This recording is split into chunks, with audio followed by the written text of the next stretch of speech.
Buyer tip is spring 2026 opportunity. So the spring 2026 market is shaping up to be a unique year for home buyers. Unlike previous markets, buyers now have more options, more negotiating power, and thoughtful decisions. So you don't really, I feel like you more are a listing agent more. Correct. So you don't work with as many buyers.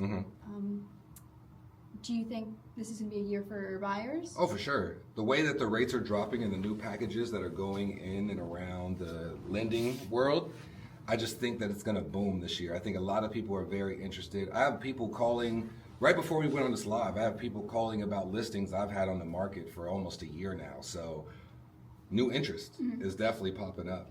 I think there's going to be a big change for buyers as to they're going to have a lot more power to negotiate. And I hope more people get involved based off of what we're saying on the show also. We're introducing REITs, how to get into real estate investment trusts, which is a different way of investing in the real estate without having to get a mortgage or a loan yourself, or just like house hacking. You heard about that? Yeah. So the idea of buddying up with your friends and then buying a home together and then y'all split the difference instead of... Yeah, I've heard of that in like the bigger cities. Like a lot of these girls are just living together and then they're all... It's a buying way houses to together. have your own. It's Yeah. a way to have independence, to go somewhere, and then if you fall out with your friends, you could just sell the building. You learn from the experience, and then you might be able to build on whatever chapter you're Yeah, at and I in feel life. like rent is so expensive too in like the bigger cities. So And if you split a house, it might actually be cheaper yeah, than the rent that you're paying, because one of my buddies in California, I think he's paying $2,200 for a one-bedroom apartment right now. that is crazy to me. And just to think that we're paying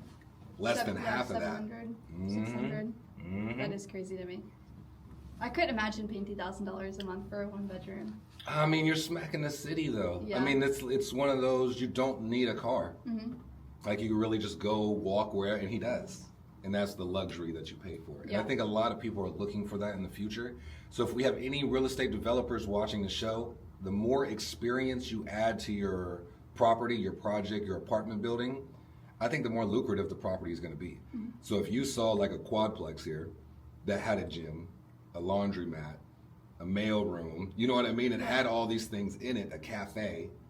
Why would you leave? Yeah, why would you even... Exactly. Yeah.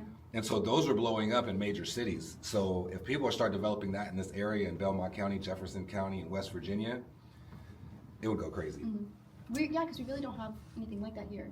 No, people go out of town to resorts just to go to things like that. Yeah, I went to Nashville in November and I seen a lot of that. Mm-hmm.